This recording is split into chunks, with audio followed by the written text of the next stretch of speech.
Hello and welcome to the Tillage Edge with me, Michael Hennessy. This is the weekly podcast for all your tillage news and advice. In this episode, I'm discussing pesticides on a tillage farm with Gordon Rennick from the Pesticides Registration and Control Divisions, or PRCD, in the Department of Agriculture.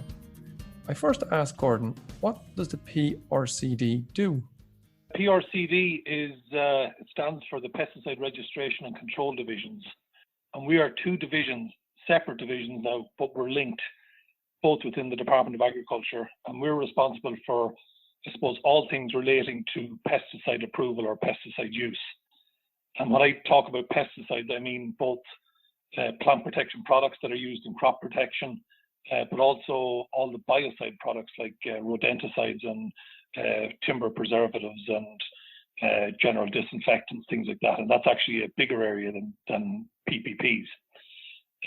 We also register new products and bring them to the market. We re-register older products that have been around for years. And I suppose the third evaluative thing we do is we evaluate active substances on behalf of the other member states and the EU, as do other countries. And then, I suppose, more practical on the use side of things, we carry out things like farm surveys on pesticide usage. We also collate all the pesticide sales statistics. We oversee sprayer testing, or we like to call the pesticide application equipment testing, as well as overseeing the pesticide training system for advisors, for distributors, for operators. We operate a comprehensive residue monitoring program, testing produce such as fruit, vegetables, grains, baby food, milk, eggs, etc. for pesticide residues before it reaches the consumer.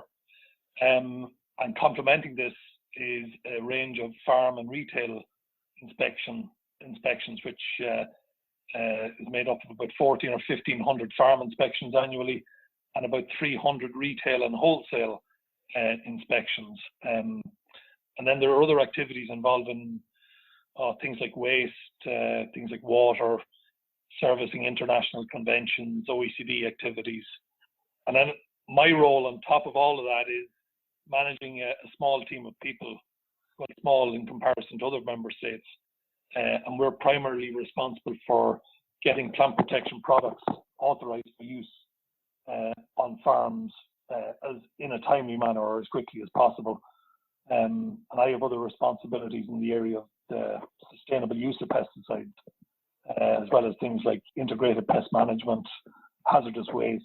I service a few EU meetings, and I sit on the EU committee which votes on the various active substances that farmers use producing their crops year in, year out. Okay, it's a pretty broad brush that the PRCD does, and obviously there's a lot of staff involved in all of that. You mentioned though that you are involved in registering new chemistry. How, or maybe you might explain to us the process that is around that and the part that we play in that, or you play in that. Well, I suppose the time frames involved and the money involved is considerable. Like from initial discovery of a new active substance to the time it takes to get it onto the market, it can be anything between 10 and 15 years, and can cost anything between 150 and 300 million euros. It's interesting, when I talk to groups of students, you'll get guesses from €500,000 to 150 million euros. They don't expect the considerable investment that it takes for a pesticide product. But the other issue, I suppose, is the numbers of actives that are coming through the system in more recent times. And to put it in context, when I came out of college in the early 1990s, we were seeing 20, sometimes up to 40 new actives being introduced to the market year in, year out. Whereas in more recent years, you're lucky to see 1 or 2 new actives reach the market per year. It's a little bit better in other parts of the world, such as the United States, Canada, and Australia. But in Europe, we tend to be a lot more conservative, and the innovation conveyor belt has slowed to a trickle. So when the active is discovered and a data package supporting that active is put together, that data package would include things on human and environmental toxicology and residue chemistry and all those other areas of endeavour. The company will pick a member state to undertake an evaluation on behalf of the EU. And when that evaluation is completed, it's then looked at by the other member states and the European Food Safety Authority and peer reviewed. And then a vote is taken by the EU committee that actually I'm the Irish delegate for. And each member state gets to vote on whether they're in favour or they support that active substance or not. And if that active substance then gets general EU approval, it's up to each of the member states then to see if it's appropriate for them to authorise products containing that active ingredient. So really, we have a kind of a two-stage process: an EU approval system for the active ingredient, and then a product approval system that's based at member state level. This process can take anything from 3 to 5 years, and generally Ireland has a good record in that respect, in that we try to ensure that new chemistry is prioritised and reaches the market in a timely manner, because ultimately newer chemistry is generally tends to be safer and it has a better profile overall. So, Gordon, one would assume then, given all of that you're talking considerable amounts of money there, and you're talking about quite a lot of data. I presume there's a huge volume of data in like you said, the toxicology and the mammalian studies and the aqua studies and all the various different bits and pieces. How much of a weighting is that given, that safety information, in comparison to, how badly a farmer or farmers might need a replacement product in the market? Well, in general terms, and talking as an agronomist, the first thing I look at is how effective the product is in the field.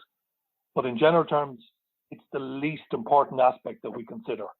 If there's any issue from an environmental point of view or a human health perspective, the active substance simply will not be developed by the company, or at least if it is developed by the company for other parts of the world, it simply won't get through the EU regulatory system, no matter how good it is in the field. So it's the efficacy is probably the last thing to be looked at from a regulator's perspective. Okay, so it's all about safety, which is probably fair enough. Nobody wants to have anything that's going to do any harm out there anyway. And talking about that, just in terms of, and you mentioned there about older chemistry, there's some re-registrations, or a lot of those come up for re-registration. Why is that needed? And is it the same process that's involved for new chemistry coming through? Well, re-registration is required by EU regulations. The EU regulations specify that active substances and products undergo periodic review. So this allows new science to be considered, or it allows a more conservative or more stringent risk assessment to be applied. Generally speaking, the same principles are applied in new actives as they are for older actives, but this periodic review is one of the hubs on which the EU approval system is based, so that if an approval is given to an active for 5 years or for 10 years, that there's always that, I suppose, level of expectation that even if the evaluators got something wrong in the initial review, that it will be caught on the re-review a few years later. But generally speaking, as I said, the EU system is quite conservative, and many products don't get through the system that get through the system in all our other OECD member countries, United States, Canada, New Zealand, etc. You probably, and I presume we have an awful lot of I suppose the equipment to test either the breakdown products or even the active itself is so much better now maybe than it might have been 20 years ago when it first went through the system. Absolutely. When I got into the area of pesticides, we used to talk about parts per million, generally in hundreds of parts per million. Now we talk about parts per billion, and the analytical capability is vastly different than it was even 5 years ago. So in many ways, that's not helpful, because many of the residues that we actually find, they're so low they mean absolutely nothing, but it just means that we can detect them at minuscule levels. So we've had a few, just to give people an idea, we've had a few high-profile chemistries that have been lost over the last year or so. Bravo or chlorothalonil and Dicot being probably two that it's easy to put our finger on. Would you have an idea of why, or what were the main reasons that either of those lost their registrations? Well, I suppose it's important to point out that each active substance, or every active substance that's not approved, has at least one serious issue identified with it. I suppose offhand, in the case of chlorothalonil, which is going to be sadly missed by cereal growers right through the EU, there was an issue, or still is an issue, with its breakdown products in getting into groundwater. So a term that we use, groundwater metabolites. So the chlorothalonil breaks down and it results in a number of breakdown products or metabolites. That was a big issue, as well as a classification issue where anybody familiar with using any of the chlorothalonil products would have seen a series of warning symbols and warnings issued on the label. So it wasn't a straightforward case with chlorothalonil. The other one you mentioned with Dicot, several products containing Dicot, people would be familiar with those having a skull and crossbones, or again, all these risk and safety phrases and symbols associated with it. But Dicot was primarily impacted by its risk being identified when used around residential areas and residents, which couldn't be solved in the short term, or at least in time for it to be voted in a positive way. So there usually active substances there's enough time for companies to solve problems that are associated with them, but it's frequently the case that problems just don't get solved in a timely manner, and Dicot and chlorothalonil are two of those examples. Okay. If we move maybe just a little bit back towards the farmer and towards the farmyard, most of the plant protection products are applied, I suppose, for this year in the main. What are the other tasks that a farmer should be trying to have a look at in terms of wrapping up that end of the house and the farm, over the next month or 6 weeks? But I suppose when farmers or growers find themselves with a bit of time in their hands, they should maybe take this opportunity to keep PPP records or their use records up to date,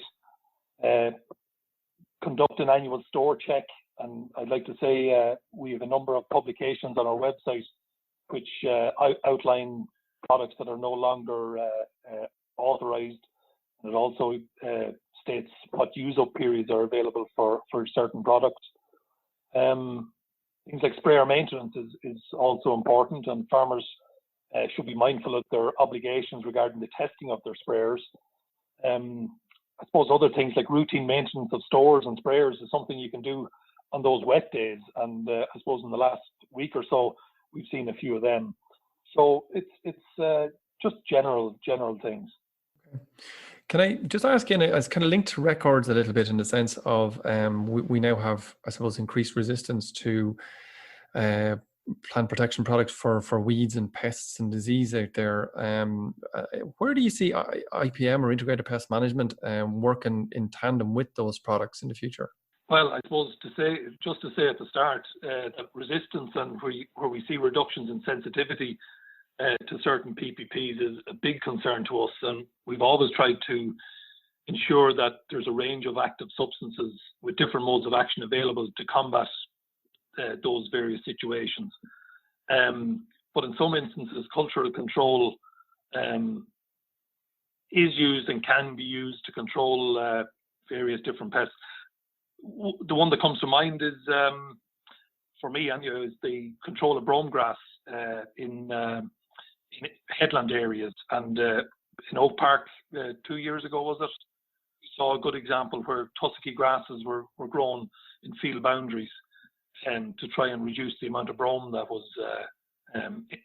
ingressing into the field. But the thing that, a message that we need to get across is that integrated pest management, it's not all about just cultural control or biological control. That IPM uses all the available techniques, including chemical control, and that's something that's lost to a lot of commentators and a lot of people in the sector. And most people, when they talk about IPM, they don't consider chemical control as being part of IPM. And the reality is that many of the problems in broadacre crops in particular simply can't be solved by cultural or biological means alone. They require, a kind of a multifaceted or a multi-pronged approach. The hort sector is a little bit different, and particularly in the protected crops, the use of biologicals and microorganisms is more commonplace, and that's largely because growers can control and manipulate maybe the environment. But it's our position, and we're quite close to farmers. Every arable farmer in the country is applying some level of IPM, but it's trying to maybe improve that to some degree. The last question I'm going to ask you, Gordon, is probably a difficult one in fairness because it's only new out. But in the farm to fork strategy coming out from the EU, some of the reductions that they're looking at there in terms of plant protection products that have been mooted there look quite excessive. How do you see that progressing in the number of years, or is it very much in the realms of the political side of the house and it's all to be played for? You mentioned the word excessive.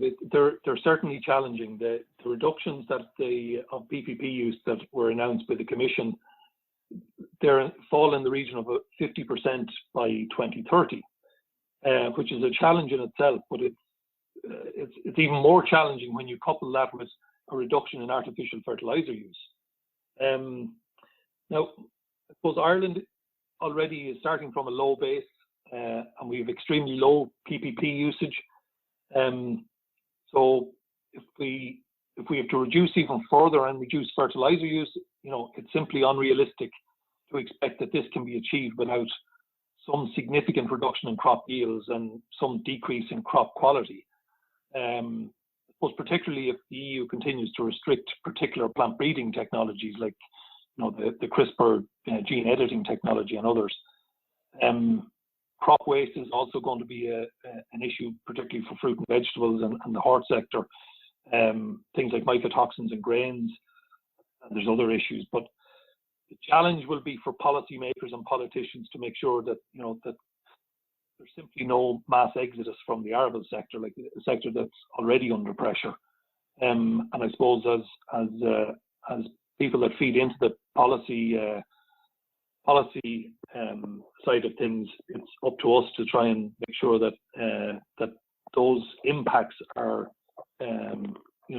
lessened to as far an extent as possible. But nobody wants to or nobody will argue against making farming a more sustainable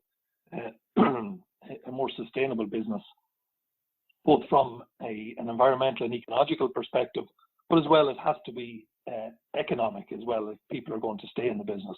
So there are things that will have to be balanced.